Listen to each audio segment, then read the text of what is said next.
अभी का जो सत्र है वह बिल्कुल हम जिस कार्य को कर भी रहे हैं और करने भी वाले हैं, अर्थात सीखने और सिखाने का कार्य।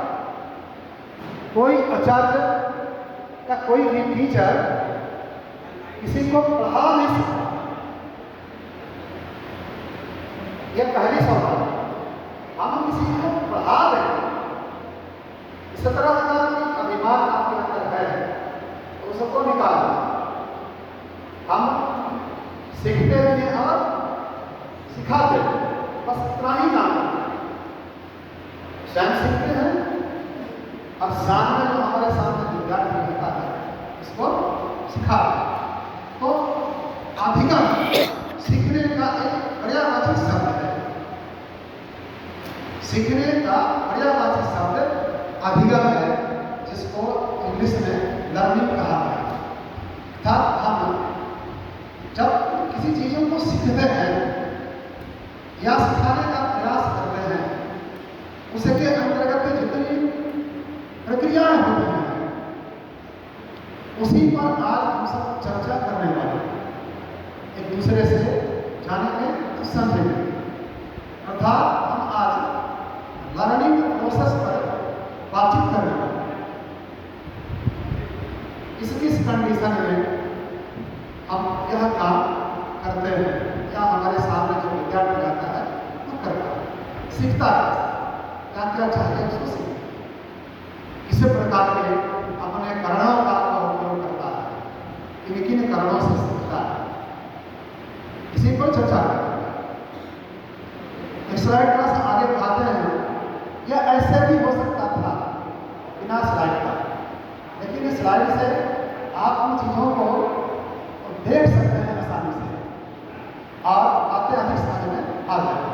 इसलिए अभी जो है दृश्य श्रव्य सामग्री जिसको एनएम में अभी लाया गया है, लर्निंग मटेरियल।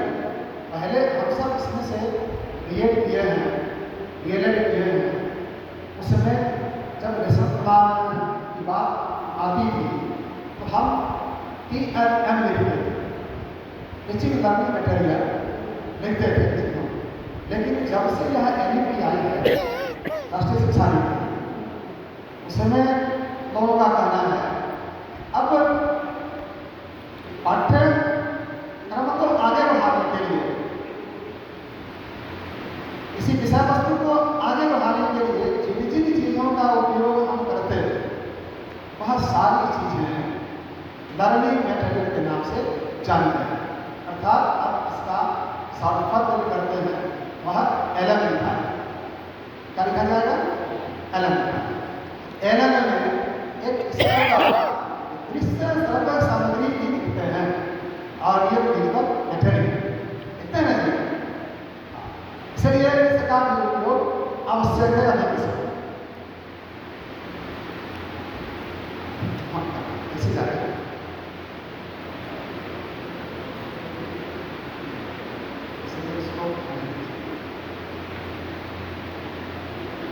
तो जो मैं बताया कि यह आप लोग यहाँ से देख पा रहे हैं, स्लाइड देख पा रहे हैं। जब तक उससे धरती पर जब आता है और आने के साथ ही वह सीखने का काम प्रारंभ करता है। एक बच्चा जब जन्म लेता है अपनी मां के गर्भ से, सबसे पहले खुद जीना सीखता है।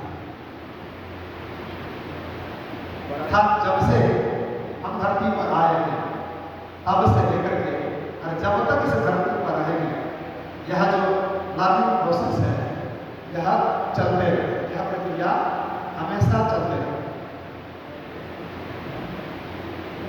हर समय सीखते हैं। सीखने की विभिन्न परिस्थितियां कहा गया कि खाली पेट और खाली जेब तो सिखा देता है, वह जीवन में हर जगह नहीं सीख पाता। आप उसको सुनाइए।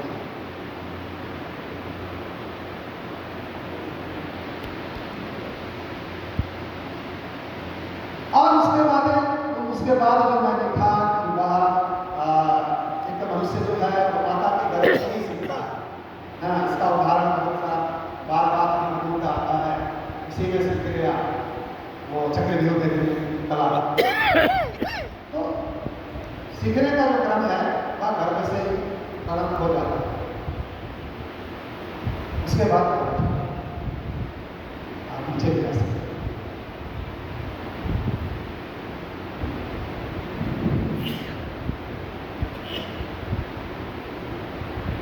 यहाँ पर कुछ दिनों को लिया गया है कि श्रेष्ठ अधिकार है विद्यार्थियों में निम्नलिखित होना आवश्यक है। अब ये कंडीशन है, किस कंडीशन में हमारा विद्यार्थी ठीक कर सकता है, तो उस कंडीशन को वो फॉलो करना है। ये सारी चीजें उसके अंदर है कि नहीं है? यदि नहीं है तो वो सीख नहीं पाता। क्या है?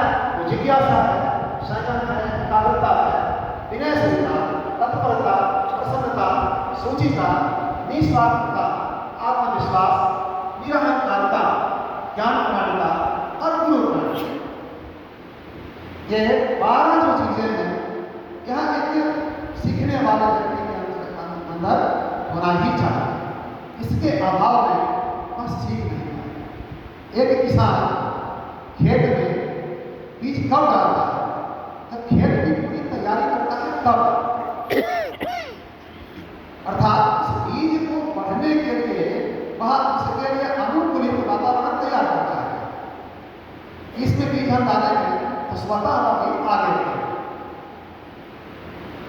तो ये सारी चीजों को देखना पड़ता है और ये जिसके अंदर है वह व्यक्ति सीख जाता है।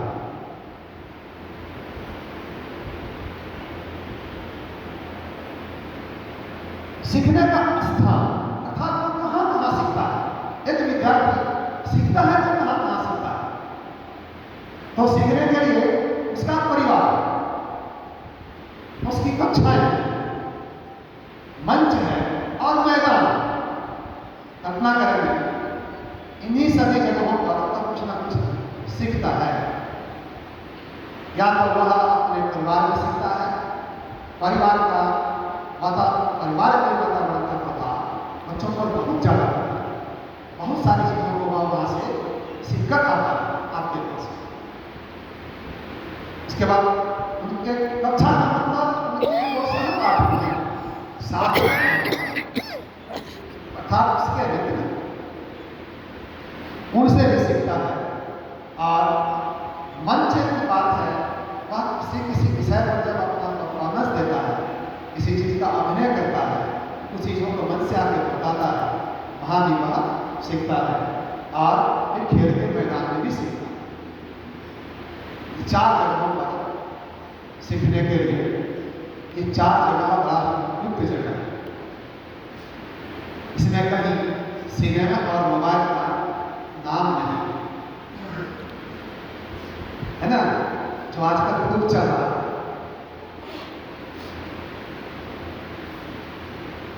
और फिर वो सीखता कैसे? किन किन चीजों को देखता है वो सीखता है।